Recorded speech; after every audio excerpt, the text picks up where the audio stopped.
now request Ms. Ivanka Trump, advisor to the President of the United States of America, to kindly address the gathering.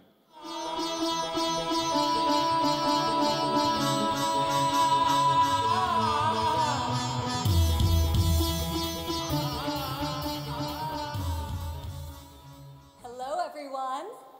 Thank you for all being here and for the incredibly warm welcome. On behalf of the United States and the 150 other countries represented in this room, thank you for hosting the Global Entrepreneurship Summit here in Hyderabad, a city that is quickly emerging as the innovation hub of India. And thank you, Prime Minister Modi, for joining us here today, and for all that you are doing to build India as a thriving economy, a beacon of democracy, and a symbol of hope to the world. What you are achieving here is truly extraordinary. From your childhood selling tea to your election as India's Prime Minister, you've proven that transformational change is possible.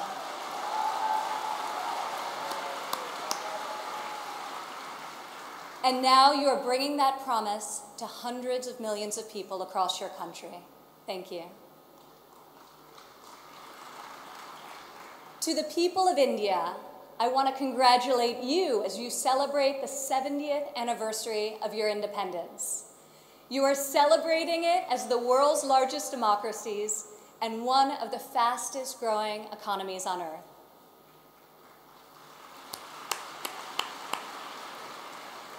Through your own enterprise, entrepreneurship, and hard work, the people of India have lifted more than 130 million citizens out of poverty, a remarkable improvement and one I know will only continue to grow under the leadership of Prime Minister Modi.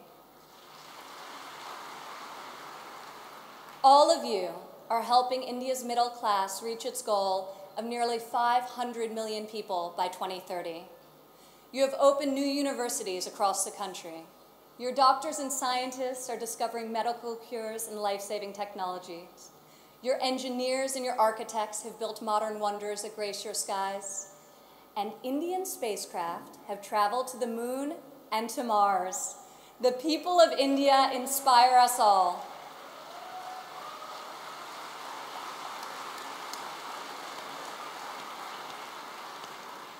This is the first time India has hosted the Global Entrepreneurship Summit. It is a symbol of the strength and friendship between our two people and the growing economic and security partnership between our two nations. As President Trump said earlier this year, India has a true friend in the White House.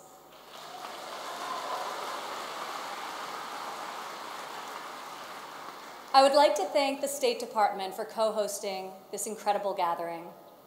I would also like to thank Governor Narendra and all elected Indian officials who are here with us tonight for welcoming us to your beautiful country. Thank you. It's incredible to be in this ancient city brimming with transformative technology. Now, your tech centers may even outshine your world-famous biryani. Maybe. CEOs like Microsoft's Satya Nadella went to school right here in Hyderabad.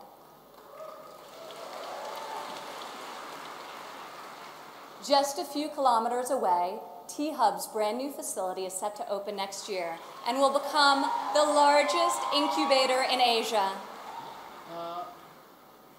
In this city of pearls, the greatest treasure is you, the dreamers, the innovators, entrepreneurs, and leaders who never give up, never abandon your aspirations, and always strive for a better tomorrow.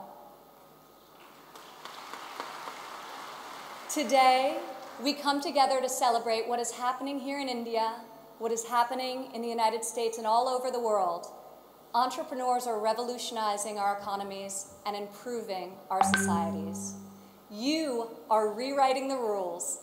You have the inspiration and drive to serve our communities through the projects you start and the businesses you build. You have the grit, the perseverance, and the will to succeed. Each of you started with an idea. You've worked long days and nights to code the next robot, create the next app, find the next cure, and discover the next breakthrough to improve the lives of millions of people. Some may have tried to convince you that the risks are too great, the rewards too small. But you are here today because you are not afraid to fail. You want to own your future. So I want to congratulate you on all that you have already accomplished.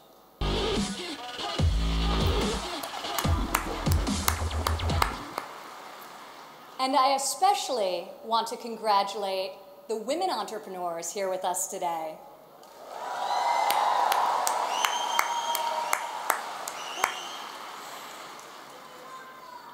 Thank you. This year's summit is focused on a theme that is key to our future: women first, prosperity for all. I'm proud to say that for the first time ever, women make up the majority of the 1,500 entrepreneurs selected to attend this summit. I see all of you out there. Only when women are empowered to thrive will our families, our economies, and our societies reach their fullest potential. As a former entrepreneur, employer, and executive in a male-dominated industry, I've seen firsthand that all too often, women must do more than their male counterparts to prove themselves at work, while also disproportionately caring for their families at home. After my father's election, I saw an opportunity to leave my businesses for the privilege of serving our country and empowering all Americans to succeed. Our administration is advancing policies that enable women to pursue their careers and care for their families, policies that improve workforce development and skills training, and policies that lift government barriers and fuel entrepreneurship so that Americans can turn their dreams into their incredible legacies. In the last decade, women have made remarkable strides in starting new businesses.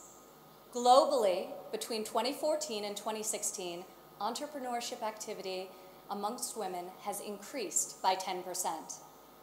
In the United States, within the last decade, the number of women-owned firms has grown by 45%. Even more promising, minority women have started nearly 8 in 10 new woman-owned businesses.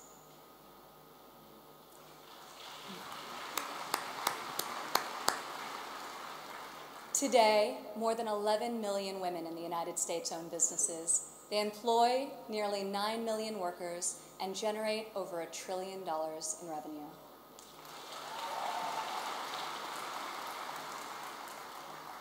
Many women become entrepreneurs and job creators out of necessity. Some weren't given the flexibility they needed at work to care for their families. Others lacked professional sponsors or weren't given a fair shot at a promotion. Instead, women, like the many here today, are charting their own courses and achieving incredible feats. Fueling the growth of women-led businesses isn't simply good for society, it's good for our economy.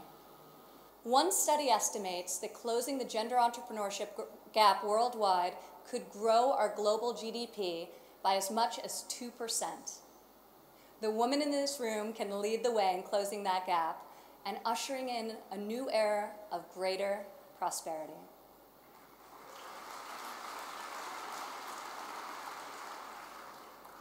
Yet despite the soaring rate of female entrepreneurs, women still face steep obstacles to starting, owning, and growing their businesses. We must ensure women entrepreneurs have access to capital, access to networks and mentors, and access to equitable laws. In developing countries, 70% of women-owned small and medium-sized businesses are denied access to capital. The result has been a nearly $300 billion annual credit deficit for women entrepreneurs in the developing world. In the United States, a Harvard Business Review report found that investors ask men questions about their potential for gains, whereas they ask women questions about their potential for loss. This could in part explain why women entrepreneurs received less than 3% of venture capital funding in 2016. We are working hard to reverse this trend. The US Small Business Administration, for example, increased lending to women by over $500 million this year alone.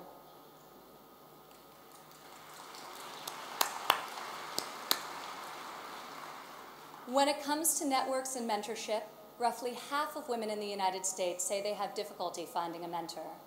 Yet mentorship is critical to success, as each of you knows. Entrepreneurs need professional guidance to help them start and grow their business.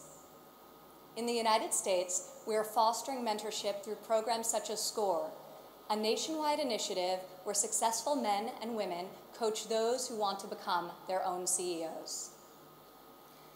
And when it comes to equitable laws, while many developed and developing countries have made tremendous strides, there is still much work to be done. In some countries, women are not allowed to own property, travel freely, or work without the consent of their husbands. In even more countries, the cultural and family pressure is so great that women do not feel the freedom to work outside of the home. Our administration is striving to promote greater opportunity for women around the world, both through our domestic reforms and our international initiatives. This summer at the G20 conference, the United States was a founding member of a bold new initiative with the World Bank, the Women Entrepreneur Finance Initiative, also known as WEFI.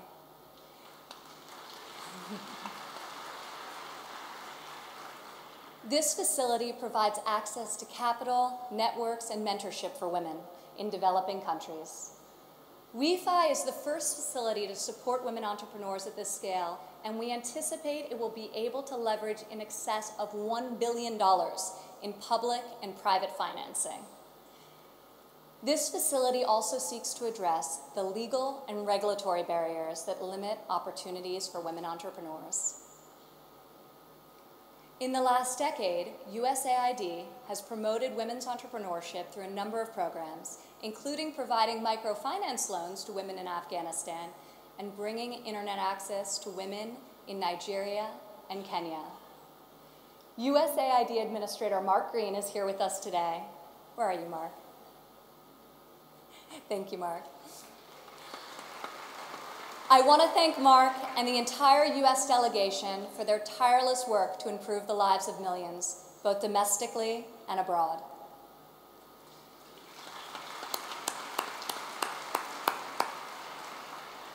Further, as each and every one of you can attest, this summit is yet another powerful example of a U.S. initiative that connects entrepreneurs around the world with investors who believe in your mission and will champion your success. I want to thank the U.S. business leaders who have traveled all the way to Hyderabad for this inspiring event. I also want to congratulate the more than 350 American entrepreneurs who were selected to be with us here today to represent America's brightest talent.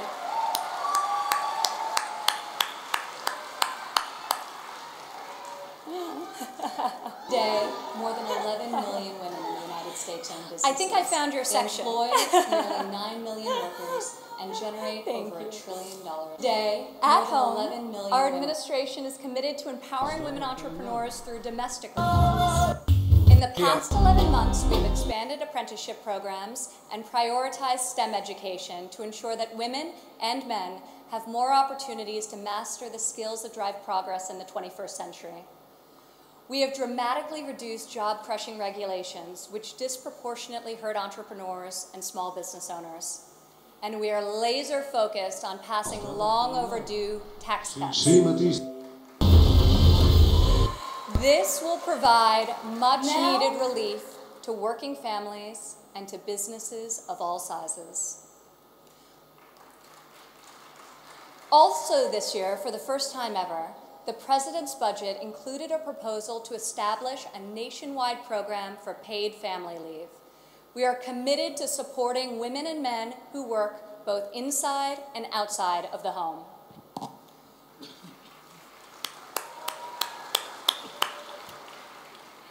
When women work, it creates a unique multiplier effect. women are more likely than men to hire other women, to give them access to capital, mentorship, and networks. Women are also more likely to reinvest their income back into their families and their communities. Here in India, I want to applaud Prime Minister Modi for his firm belief that the progress of humanity is incomplete without the empowerment of women.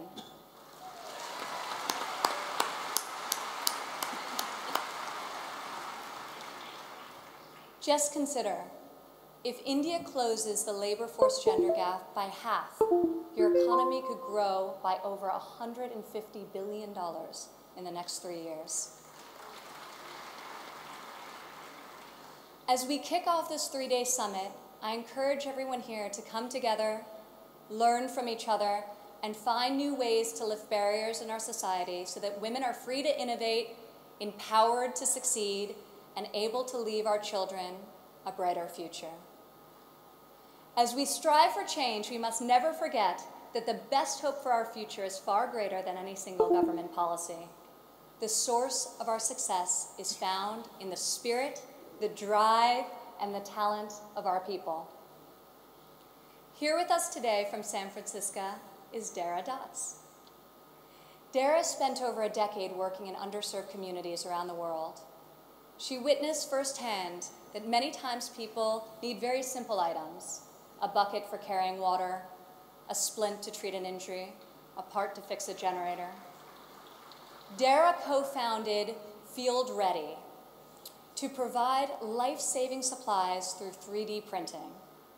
Today, Dara's company responds to disasters all over the world and delivers humanitarian aid with cutting-edge technology. Through her innovative solutions, Dara is saving lives and bringing hope to thousands of communities. Thank you, Dara. Please stand up, Dara.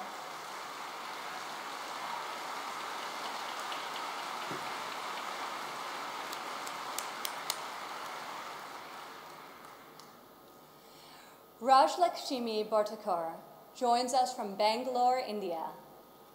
When her son began having seizures at a young age, she decided to create her own solution to better monitor his health. Stand up.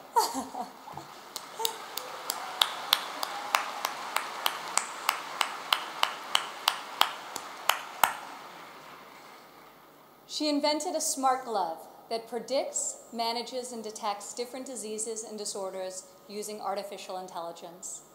Now her company, Terra Blue, aims to make specialty healthcare accessible in even the most remote places in India. Rajlakshmi, your courage and determination is truly remarkable. Congratulations. Thank you.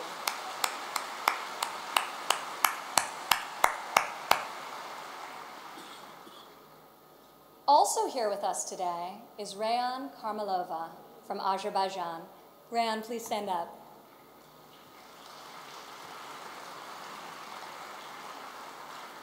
You all won't believe this, but Rayan is just 15 years old. But that has not stopped her from founding a company that harvests energy from rainwater. Rayan has a powerful motto: light up one house at a time. Rayan, each home you light up is illuminating the world. We are inspired by your brilliance and your hard work. Thank you.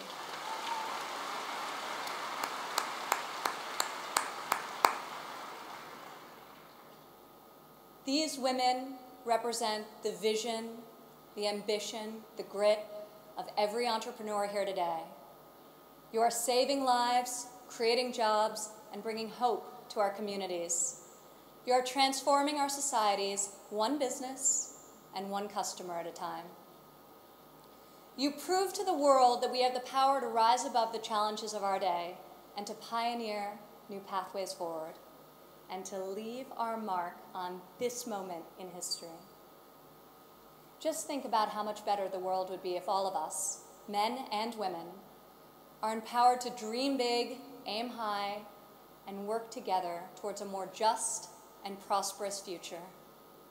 A future where mothers and fathers can work hard to build a better life for their families, where boys and girls can go to school, discover their talents, and pursue their ambitions.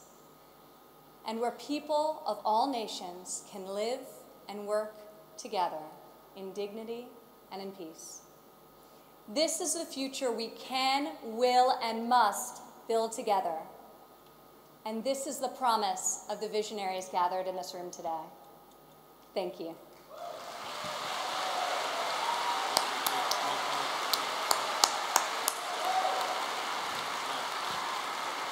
Thank you, Ms. Ivanka Trump.